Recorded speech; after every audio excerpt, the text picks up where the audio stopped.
This is VSiN, the sports betting network.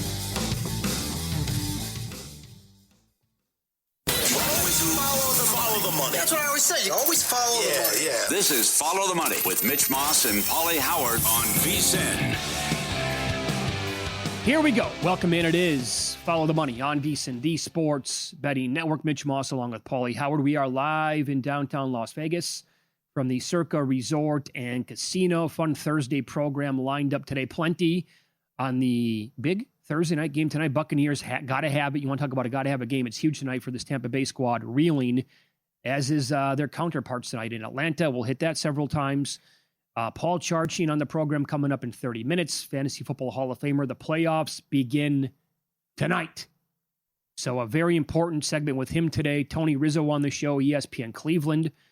How do we approach the Browns and Shedeur Sanders the rest of the year? Steve Wisp, Best Bets in Soccer.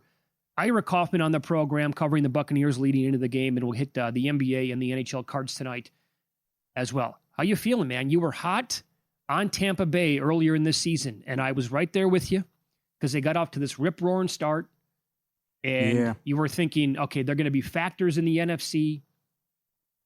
The one seed's in play here. I was smiling because I had Emeka Egbuka 50-1 Rookie of the Year. That's long gone. You thought Mayfield MVP, Bulls Coach of the Year. You were here for all of it. And now they've lost 5 of 7. Yep. And they just don't look good either. Yep.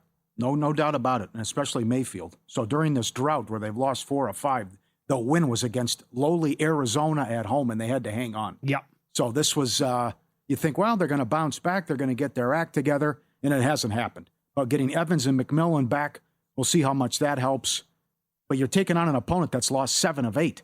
But I just can't come in and say, gotta have. Even if they lose, they still, I hate the term, but control their destiny because they haven't played Carolina yet. No, that's true. So you sweep Carolina, you're going to win the division. Mm-hmm. But after further inspection, it's really hard to back them here because you think they're going to snap out of it and beat Arizona and be impressive. Didn't happen. They're going to beat the Saints at home. Didn't happen.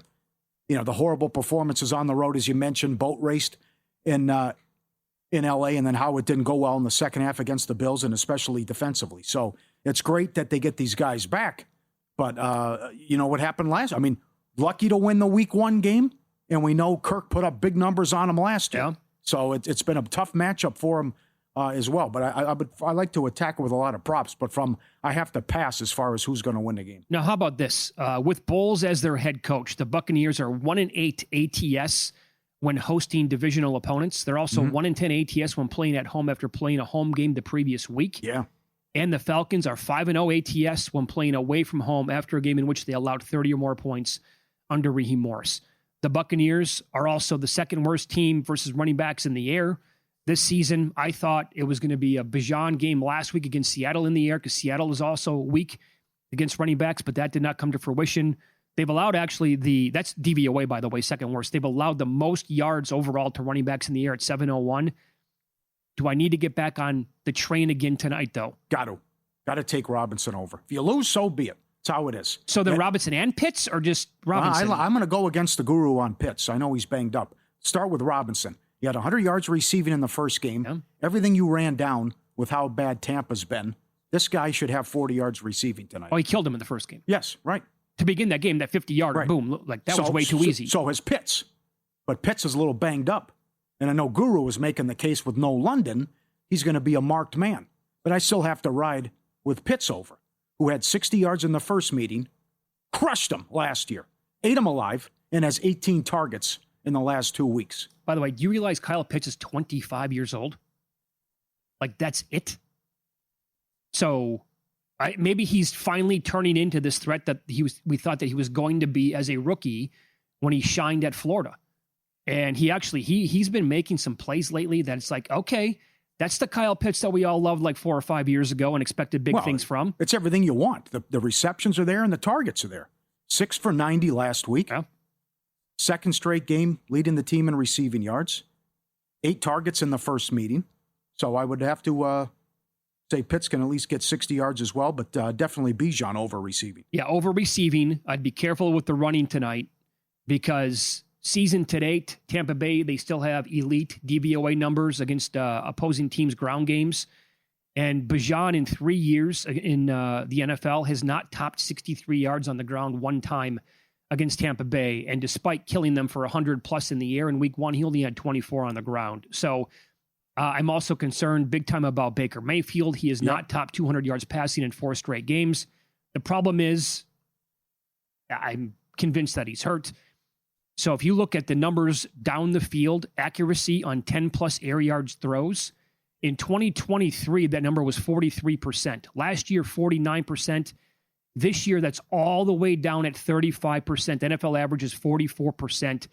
And then 10 plus air yard accuracy per Pro Football Focus, Sam Darnold's number 1, 59%. Joe Burrow's number 2, then Drake May. At the bottom of the list, Baker Mayfield's at 35%, tied with Carson Wentz, and only ahead of Bryce Young for qualified quarterbacks. Bryce Young's at 33%. So that tells me that the guy is still banged up from, I believe it was around the week 6 game against San Francisco. His longest completion prop tonight is 34.5, Pauly. He has not gone over that number since that game against the 49ers all the way back in October. So I think it's going to be underneath stuff from them as well. Mm-hmm. Dump-offs, you know somebody who likes Rachaad White tonight. I like Bucky Irving. Dump-offs to him. Plus, I was all in on Bucky Irving this year, props and fantasy-wise, until he got hurt right away. His longest reception since week 2, it's only been 5 games because of the injury, but 22, 25, 72, 20, and 24. His longest reception prop tonight's 11.5. I had to play that. But your guy is telling you Rachaad White over. Like that over, yes. Yes. What do you want to do with Mike Evans? That's look what the $64 million question. Yeah, look what he's priced at. 40 yards? It's a total unknown. I mean, if Mike Evans, when's the last time I think Mike Evans was ever priced at this number?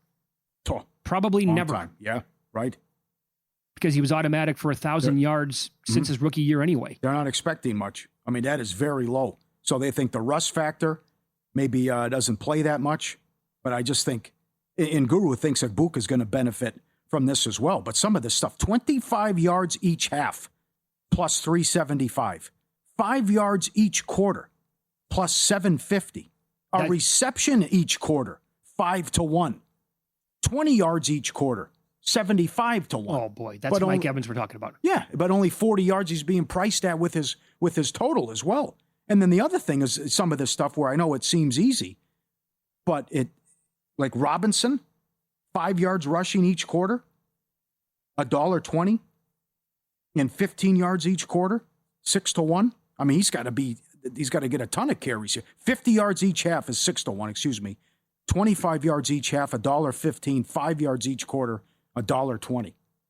Some funny pricing on this but I mean, you would think he's going to get plenty of carries and opportunities because you got an old quarterback, and that's got to be the game plan anyway. Well, are you seeing anything for Kyle Pitts every quarter or both halves? Yeah, but the prices are low. Are they? Nothing big? Yeah. Okay. Because his longest not reception prop is at 20.5. He's gone over that in 6 or 7 games.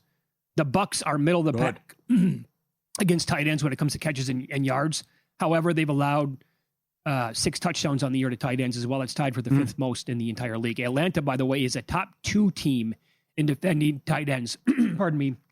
Cade Otton tonight is going to be the guy going up against this Atlanta defense. And keep in mind, are you involved with kicking props? Again, maybe a dicey field. No. They played in that monsoon on Sunday. That's a good observation, but also both kickoff coverages are horrendous. Yeah.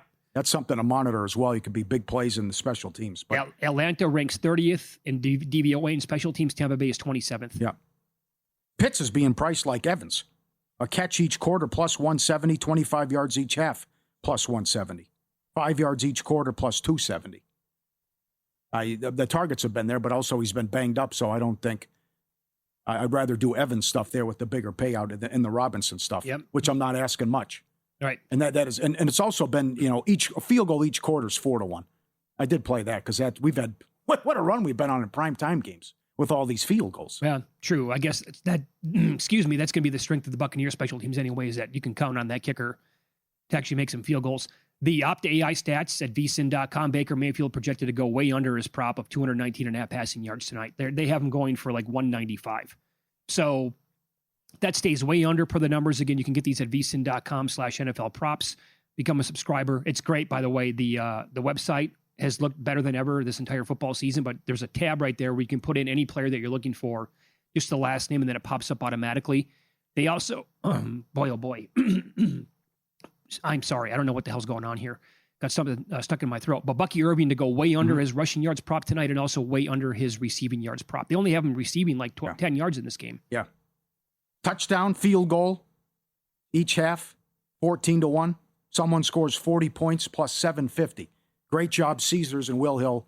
Over 200 different ways to bet the games with all the crazy props, player specials, scoring specials that they have. Yep. It is the season to come together over your holiday favorites at Starbucks. Warm up with a creamy caramel brulee latte. Get festive with an iced gingerbread chai or share a velvety peppermint mocha. Together is the best place to be, and that is at Starbucks. So, yeah, the betting market is saying Buccaneers. They bet them up from 4.5. Now they're sitting at 5.5. But I think maybe the best bet sider total was earlier in the week when we talked about this on Monday when it was 44.5. That's around a key number. You know, all those numbers like 43, 44, 45 can be key. And they've been bet down to 43.5 here. Yeah. No, you're right about it. That's a good point about the field. And we talked about it Monday with Warren Sharp. Right. You're talking about the monsoon Sunday and how beat up that field was. And if it can hold up with the short turnaround and what it looks like. They can fix that and what kind of tough sledding it could be tonight. So my official bet as of right now is Bucky Irving over 11.5 with the longest reception. I like that angle. I'll go Robinson over receiving and Pitts over receiving. Win some, lose some coming up next in NBA Cup numbers for the semifinal games. Maybe the Thunder won't win the Cup. We'll kick around possibilities for OKC to lose if there are any. Coming up next on Follow the Money, it's VSiN, the Sports Betting Network.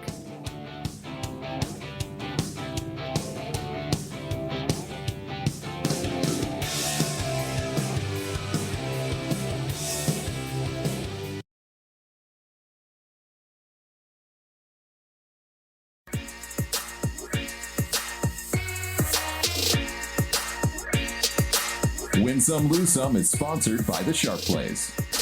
Were you a winner last night? Wow, winning. Or was it a rough one? Well, they can't all be winners, can they? Loser! You're a loser! Pauly Howard recaps the night in sports betting in Win Some, Lose Some. All right, Spurs pummeled the Lakers last night, plus 230 on the money line. LA 20th in defense, but bottom 5 in guarding the 3.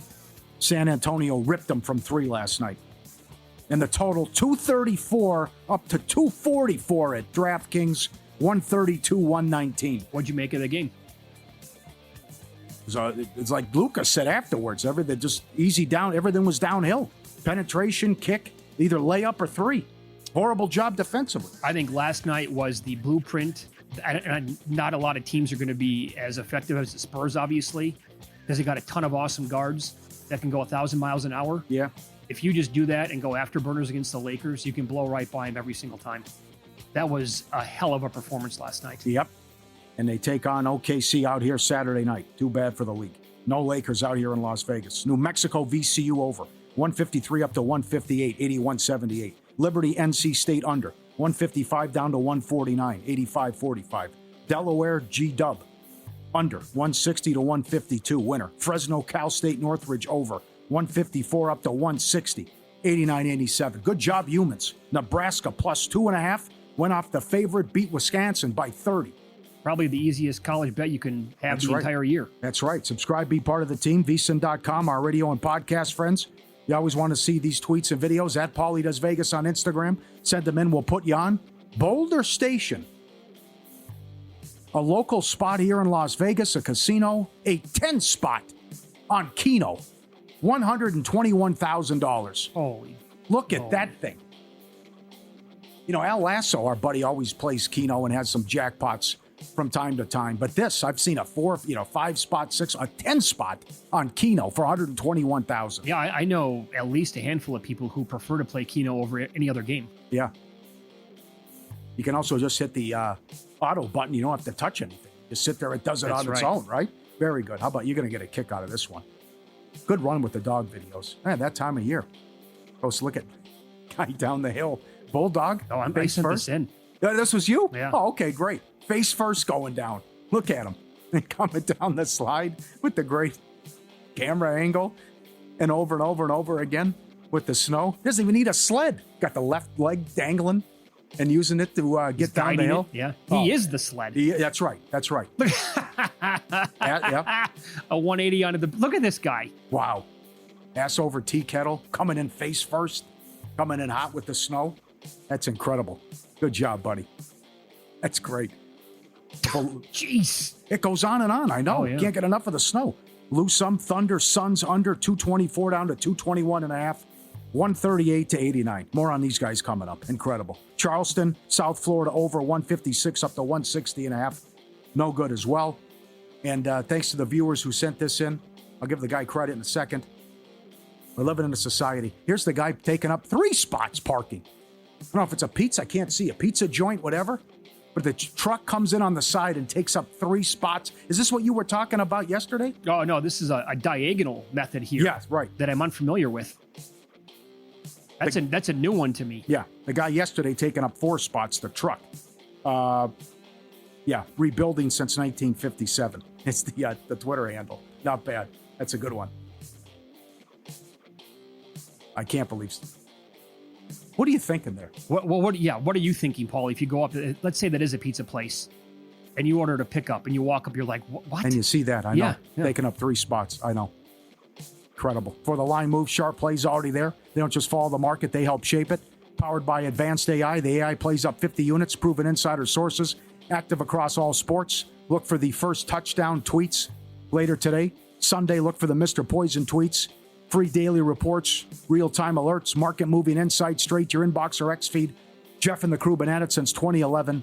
Documented results, public logs, transparent receipts. Sharpplays.com, trusted by pros, monitored by the book. Stay ahead of the line. Visit sharpplays.com. So I was thinking about this today on the drive in, like ways to attack Oklahoma City.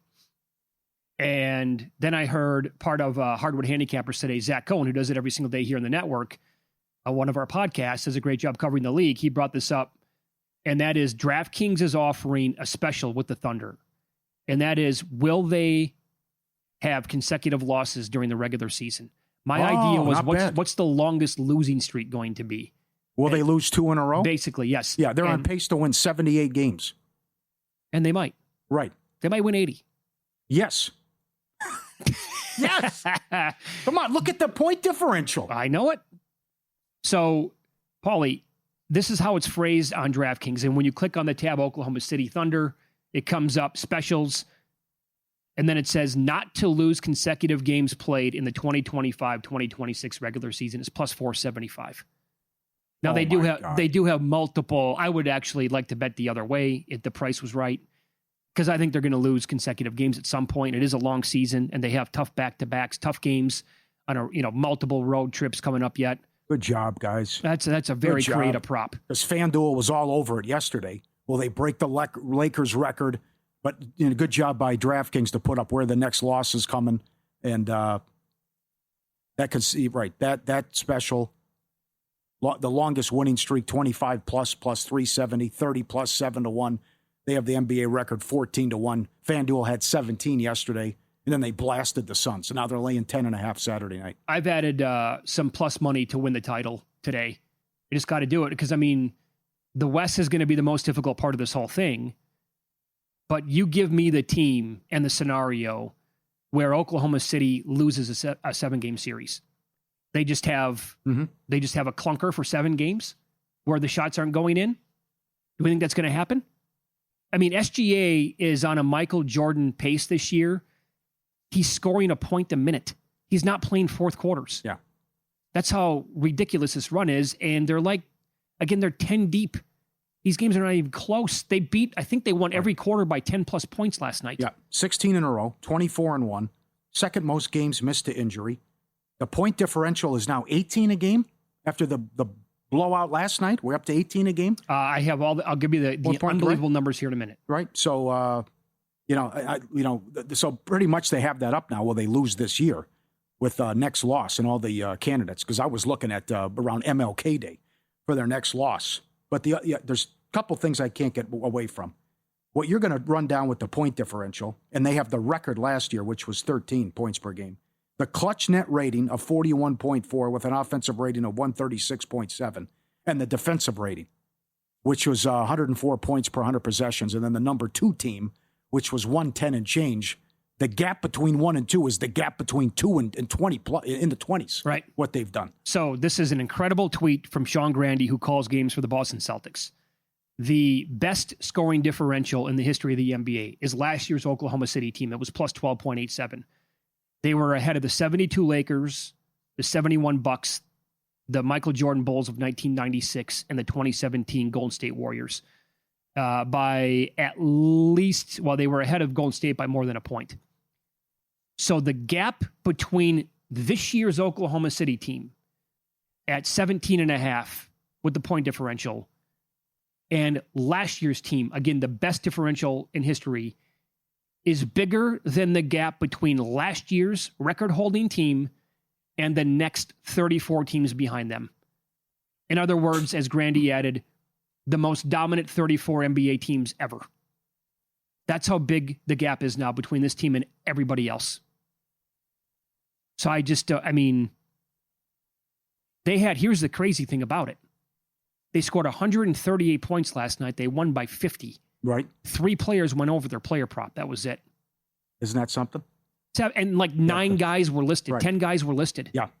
So so 25 plus longest winning streak plus 370. That means they won't lose till next year, which I like when I made the case yesterday.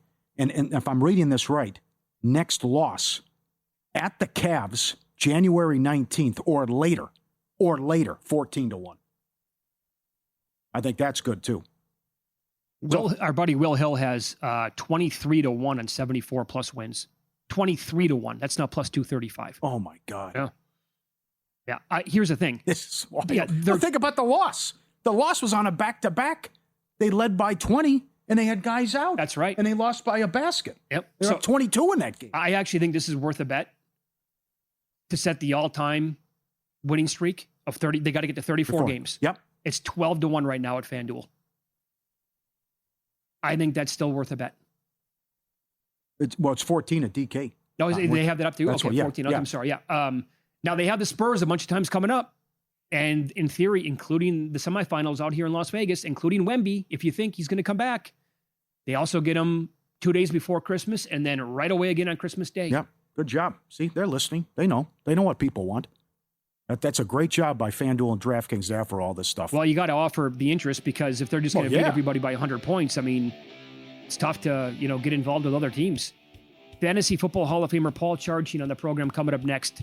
The playoffs are here. He's going to answer the age-old question about the fantasy playoffs coming up next on Follow the Money. It's VSiN, the Sports Betting Network.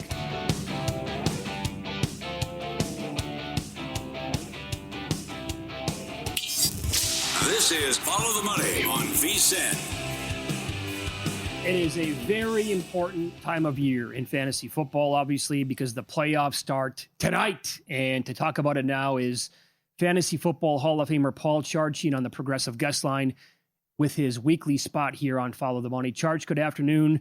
Good to talk to you as always. So this is the question that I think you need to answer every single year, and that is, do you go with the guys who helped you make the playoffs, or do you have to play matchups and play it by ear pretty much on a week-to-week basis still?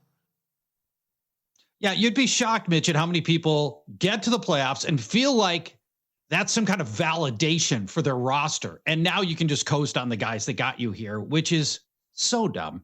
And also the playoffs are when a lot of people sort of tighten up and become very risk averse and also dumb. Don't do it. These are the opposite of the traits that get you to the playoffs. The people that get to the playoffs are the ones who are following the news, that are following trends, that are making changes, that are making trades. You can't trade now in most leagues, and you shouldn't now. But these are the people, the churners, the people that are following the day-to-day machinations and the drama of the NFL are the ones who get to the playoffs. Don't change now. I mean, you still have to be looking at all the matchups, all the new news. I mean, here's one example. DeAndre Swift, really good running back this year, but he splits Chicago's backfield, faces the Browns run defense, one of the best in the league this week. Maybe he's not the right guy. Even though he got you here, he might not be the best or the second best or the third best running back on your team right now. These are the kinds of decisions you always have to keep making, always keep working, trying to find new angles. If you can pick up players, there might be players you can pick up off the waiver wire that are in a better spot to help you than the flex guy you've got slotted in right now. So stay alert. Keep following the news. Don't coast. Stay active. Let me throw another guy at you, and I brought him up with our previous conversations here on VSiN, and that is my first-round pick, I think 4th overall. He did not help me get here, but it's Justin Jefferson. And I'm asking you because, and I have benched him in previous weeks, but now you want to talk about a dilemma. Good. My God, he's getting the Cowboys defense. And how, do I dare bench him this week? It's such a great question because, and we did talk about benching him the last couple of weeks. The last 2 games combined, Justin Jefferson has 15 yards. That's it. And here's the Vikings last week. They scored 31 points. They shut out the Commanders. J.J. McCarthy looks legitimately good. And Justin Jefferson had 2 catches for 11 yards. In Jefferson's prior 2 years, all of 2023 and 2024, he only had 2 games with 2 receptions. Now he's got in consecutive games. But the reversal is coming against Dallas. He's averaging 8 targets per J.J. McCarthy game. Now, they're not 8 good targets, but it's 8 targets per game. Dallas ranks dead last in yards allowed to opposing wide receivers, touchdowns allowed to opposing wide receivers, fantasy points allowed to opposing wide receivers. In virtually every game, Dallas is allowing multiple wide receivers to have good fantasy games, including last week when 3 different Lions had solid fantasy games.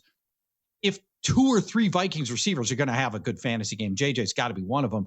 I have seen massive disparities in his prop line, all the way down from the mid 50s to the mid 60s on his prop line. You could probably get in on Justin Jefferson at one of the lowest prop numbers we've ever seen. And this has a massive upside. Where I really like Jefferson is if you're an underdog, he's got the Dallas defense gives him massive upside here. Also remember the Vikings organizationally really need to get him going. Mm-hmm. You can't roll into next offseason with Justin Jefferson as an unhappy player. So I think the ball's coming his way. It's a great matchup. Okay, what do I do the rest of the season if I have Colts players? And what do you think of this Rivers farce? Oh, man. I think it's going to be Riley Leonard this week, in part because it's the Seattle defense. And the Seattle defense is so good. It'd be such a hard landing spot for Phillip Rivers to come in after he's been out for 4 years and 48 weeks. This is a brutal spot to drop into. Only on the team since Monday. I don't know that this team's going to put Phillip Rivers in harm's way against Seattle. Riley Leonard's been on the team the whole year. I mean, he's been running the number 2 team this whole year, I think. And he was non-awful last year. I'm not saying he's good, but by backup quarterback standards, it's not like he was Max Brosmer, who, by the way, just 2 weeks ago got destroyed by Seattle. This could happen again here. True. For Rivers, I just feel like this would be a really tough time. Guys I'm not starting this week, especially, and probably going forward. Tyler Warren, Michael Pittman, Alec Pierce. The problem you've got is Jonathan Taylor's powered you to the fantasy playoffs, and Seattle's going to play to stop him. They'll do whatever it takes to stop Jonathan Taylor and take their chances on either Riley Leonard or Phillip Rivers, 5 years away from the game, beating them. And I'm nervous about Taylor here too. He's my running back 12, his lowest ranking the whole year. This is a really tough spot for a lot of Colts. Very good. It was also a horrible Monday night for Hurts. Do I bench Hurts? Has he been that bad? I can't play him?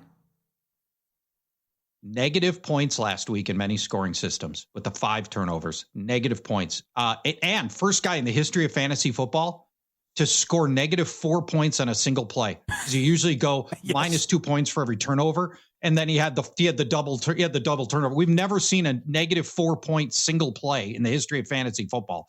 So many things not working right for the Eagles right now. Your offensive line struggling. Lane Johnson injured, and he's the guy who makes the whole line work. Landon Dickerson's in and out of the game constantly. He's constantly getting hurt. The tush push, his effectiveness is down. And then there's Hurts. The bad reads, throwing at covered players, missing open players, staring down his first read, sailing balls. Where did you guys stand on A.J. Brown's business decision on that pass over the middle on Monday night? Was A.J. Brown in the right not to fully extend and bring that ball in, or do you think it was? Do you think it was on Hurts? Or do you think it's on A.J. Brown? Hurts. Brown had a terrible game. He had the over the middle. He had the one interception, and then he alligator armed the bomb down the sideline. Yeah, he had that possible touchdown, right? So he's going in with the possible touchdown. He gets the ball in both hands. Now the defender, and I forget the name of the defender, locked up one of those hands. And after the ball got into his hands, he pushed that arm away. But I'd still like to think that A.J. Brown could have outmuscled that. It's, things are not going well for Philadelphia, but the Raiders are on the schedule. The catch here is, I think people assume the Raiders are just terrible at everything, but they're not half bad against the pass. Last 6 games, passers only averaging 201 passing yards, 1.3 passing touchdowns. That's not fantasy playoff level production. Obviously, Hurts gives you the advantage of 1 or 2 possible rushing scores in any game, so he gives you some upside. But if things don't come together and this offense continues to look uneven, he's got a lot more downside than we've ever seen from Jalen Hurts in the past. He's my quarterback 10. You might have a better option where Hurts and the Eagles are going to be great. Next week, Washington. Yep. That's just survive. If you've got Eagles, just survive this week, get to next week, and let's start everybody against Washington. That'll be your get right game. All right. Fantasy Football Hall of Famer Paul Charchian, our guest, he's on the Progressive Guest Line. So you think that if you're like if you are an underdog this week and you need to pull off an upset, there are maybe a couple of flyers out there who are going to be available, specifically the Baltimore Ravens tight ends against the Cincinnati Bengals defense. Is that correct?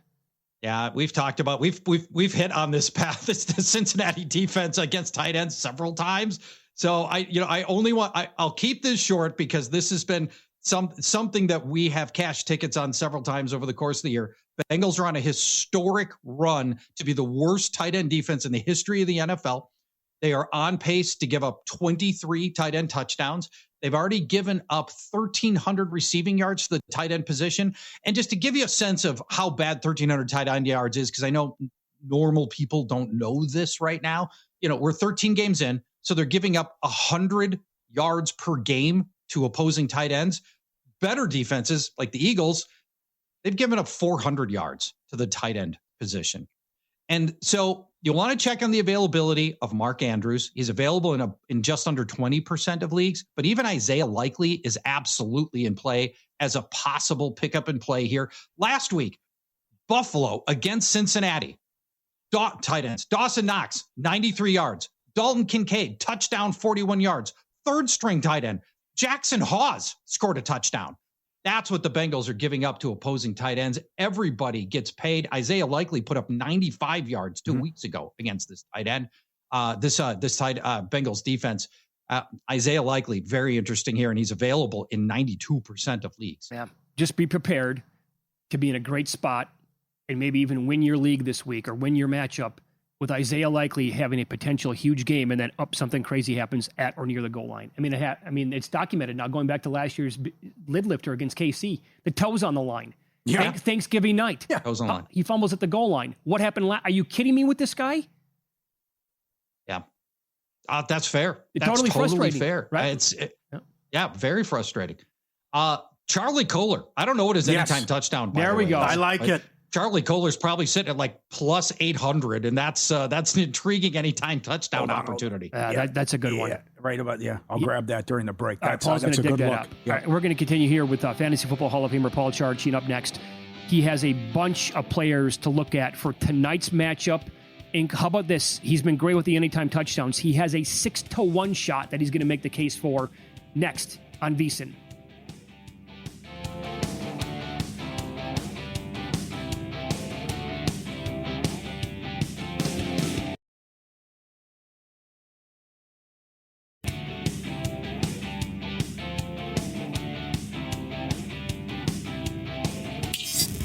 This is Follow the Money on VSiN. We continue here with Fantasy Football Hall of Famer Paul Charchian as he is on the Progressive Guest Line. All right, Buccaneers got to have a game tonight against Atlanta. And let's just say it has not been going well for this team, the offense, the quarterback. But they are getting people back, one of which would be Mike Evans, Charch. And what do you expect from him tonight? His prop tonight at DK is 38.5 receiving yards. When was the last time Mike Evans had a prop of 38.5 yards? I don't know, his rookie year, if ever. That's an insanely low number. The Bucs don't have the luxury of slowly working back Mike Evans. Here we are mid-December. The Bucs are 1 game over 500, 0 chance to make a wild card spot. They have to win the division, and this offense needs a jolt desperately, as you just mentioned. So does Baker Mayfield. They haven't looked right since Evans went down. 7 weeks since Evans went down, they've topped 23 points just one time, and Baker Mayfield, 0 or 1 touchdown in the 7 games without Evans. 6 of 7 games, 0 or 1 touchdown without Mike Evans. They have to reintegrate him in a meaningful way back into this offense to get it operating the way they want it to. I think he does have an impact here. I decided I wasn't going to recommend a bet here because I don't know for sure enough about his injury status, and I don't like to use injured guys in our setting here. But from a fantasy standpoint, I'll say this. He's my wide receiver 25. That means mostly I think you start Mike Evans, and there are some positives against a really middling Atlanta secondary. You recommended Charlie Cole our last segment, anytime 12-1, by the way, at DraftKings. So I was watching the game a couple weeks ago, and they mentioned this. Cousins and Sills have a good rapport because they were working out on the side field as backups, right? So since Penix got hurt and Cousins came in, touchdown against New Orleans, touchdown against the Jets. Yep. He shut him out last week, though. How about Sills, 6-1 anytime touchdown? State your case. Well, we should start with this. We're talking about Atlanta wide receiver David Sills. For any normal person who has no idea who he is, and if you don't know his background, committed to USC as a quarterback at 13 years old. He was the youngest football recruit in the history of college football. Never ended up playing for USC. He turned heads at West Virginia as a wide receiver eventually. He won all Big 12 honors as a receiver. And then he's been a journeyman in the NFL for 7 years. Now he is the starter in running all of Drake London's routes. He has led the Falcons receiver room in snaps since Drake London's injury 3 weeks ago. Now, Sills, he's a slow white guy. They throw to him near the line of scrimmage, which is why we're going to use Sills for receptions and not yards. We only need to go over 2.5 receptions. I also like his anytime touchdown at plus 600. He doesn't catch downfield. Falcons giving up a ton of wide receiver touchdowns. 12 wide receiver scores just since week 8. Multiple wide receiver touchdowns in 6 different games this year. Sills on the field a ton. They're going to have to throw at least some, and only has to go over 2.5 receptions. I like him. I like him for this specific little niche, anytime touchdown and over 2.5 receptions. Over catches, by the way, plus money. Cousins also loves Kyle Pitts. He does like Kyle Pitts. I don't like his line, and I decided I wasn't going to actually bet this because his line's sitting around 60 yards, but he's averaging in the Cousins starts. He's averaging 8 targets, 6 catches, 64 yards. And, when these teams met in the season opener, Pitts put up 7 catches, 59 yards. This is right where that line is. The problem I have with putting any actual cash on Kyle Pitts is you don't know if this is going to be one of those games where Kyle Pitts is like, oh, here comes the ball. Nah, I'm not going to bother extending. I'm not going to, Kyle Pitts just checks out too much. Yeah. I'm not going to, I'm not putting cash on Kyle Pitts. I'm tempted to take the over here because he seems to have a good rapport, and they're down so many receiving options. I don't know. I can't put actual money on. Well, the guy to attack then, right, has to be Bijan Robinson in the air, not rushing, but in the air. Yes. The air. Love him. Over 36.5 receiving yards. When I did the analysis before I looked up the line, I had him pegged in the high 40s here. Running backs who can catch generally almost always hammer the Bucs through the air. Running backs with just 3 or more receptions in a game are averaging 47 yards. That's 10 more than we need for Bijan's number of 36.5 yards. Bijan averaging 4.5 receptions per game, by the way. And elite running backs almost always crush this line. Great pass catching running backs. Christian McCaffrey, 57 yards. James Cook, 66 yards. These are receiving yards. Jahmyr Gibbs, 82 receiving yards. And a really direct comparison to Bijan Robinson is Bijan Robinson. In the earlier meeting this year, he had 6 catches for 100 yards against Tampa. So this is a really nice spot for Bijan Robinson to go over the 36.5 receiving yards. Okay. As I mentioned at the top here of this segment, has it been pretty for Baker Mayfield? He has not eclipsed 200 yards in, I think it's at least 4 consecutive games. Yeah, hasn't even reached 200 measly passing yards in 4 straight games. But now it's come down big time as a result of that. And you want to buy low now on him?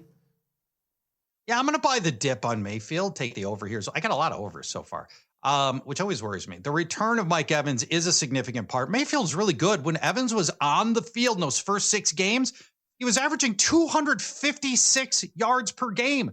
That's 43 more than I need on this now suppressed line of his of 213 and a half passing yards. Now, and without Evans, by the way, 90 fewer yards without Mike Evans. That's a massive differential. So hopefully we get back most of those 90 yards with Mike Evans. In the 6 games with Evans, Mayfield went over this line 5 times. Now, his one miss where he went under was against the Falcons in the opener, but nevertheless, he threw 3 touchdowns that game. I thought he played well in that game. Against Atlanta, over the past 6 weeks, the only quarterback who hasn't topped 213 and a half passing yards is Tyrod Taylor, and he does not count. The Jets passing game does not count. So we're going to say over the past 6 weeks, 100% success rate, Drake May, Daniel Jones, Bryce Young, Tyler Shuck, and Sam Darnold all top this line by at least 30 yards. The average game over the past 6 weeks, not counting Tyrod Taylor, 291 yards. That is 78 yards over tonight's line for Baker Mayfield. I think he gets it back on track here over 213 and a half yards. All right, my friend. So he didn't, there wasn't any design runs in the Monday night loss, although he did take off for 12 yards and then got body blow and knocked out of bounds after the game. He says, I'm aggressive. I'm not going to change how I play. You still want Dart rushing yards under? We're going to take the Jackson Dart under. So there's a very real chance that interim head coach Mike Kafka has a mandate not to run Jackson Dart. You know, organizationally, the Giants need to protect their passer of the future. In a lost season, they don't want a lame duck coach ruining Jackson Dart potentially for 2026. They want that kid to get passes under center. Last week, with a really significant change, this is the game before last week. They had a bye last week. So last time we saw Jackson Dart, week 13. 0 designed runs. He had been averaging over 4 designed runs per game. And then he had the concussion. And then he came back before last week's bye to a 0 design run game plan. And you alluded to this. When he took off scrambling, he got blown up by New England's Christian Ellis. And it made all kinds of news. And we're talking about him getting destroyed that way. And he says, yeah, that's just how I play football. Yeah, it is. But your coaching staff's going to ask you not to do that. They don't want to put Dart in that position. They play Washington. Now, Washington is a feel-good offense for a lot of things, and there aren't a lot of unders that you're going to want to take against Washington. But under Jackson Dart's 29 and a half rushing yards makes a ton of sense. Washington has seen the 6th fewest quarterback rushes for the 9th fewest quarterback rushing yards. Of the 13 quarterbacks the Commanders have faced, only 3 of them have rushed for more than the 29 and a half rushing yards. And one of the 3 was Patrick Mahomes, only topped it by half a yard. So in a way, 2 of the 13. So yeah, that Jackson Dart under the 29 and a half rushing yards. All right, very good. By the way, we could expand on this maybe next week or some other time, but I'm in 2 different playoff scenarios right now. 2 completely different styles, how you play fantasy football. Both of them, though, once you make the playoffs, it's a scoring aggregate. Highest scoring team over the next 3 weeks wins the league. It's not head to head. Yeah. Right. What are your thoughts on that?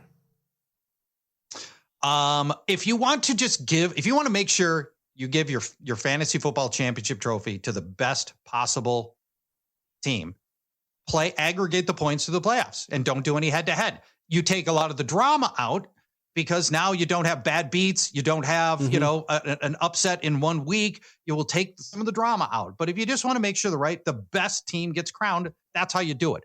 Personally, I like the drama. I like upset wins. I like watching fluky stuff happen. But if you want to play what is effectively at that point best of 3, you could do it that way by aggregating. Yeah, I used to like head to head. Then I was 14-0 one year in the championship game. Oh boy! And I lost on the Monday night game because Philip Lindsay fumbled, and I was not the champion. And I was 14-1. So that was not a fun result for me whatsoever. Charch, you're the best. That's tough. Yeah. Good luck this weekend. We'll talk to you next Thursday. Okay. Thanks, friends. Talk to you next week. There Bye-bye. you go. Fantasy Football Hall of Famer Paul Charchian with us on the Progressive Guest Line. NBA Cup numbers, tonight's card, the NHL. I'll give you a couple of players to look at with the 3-point props tonight. Here on Follow the Money, it's VSiN, the Sports Betting Network.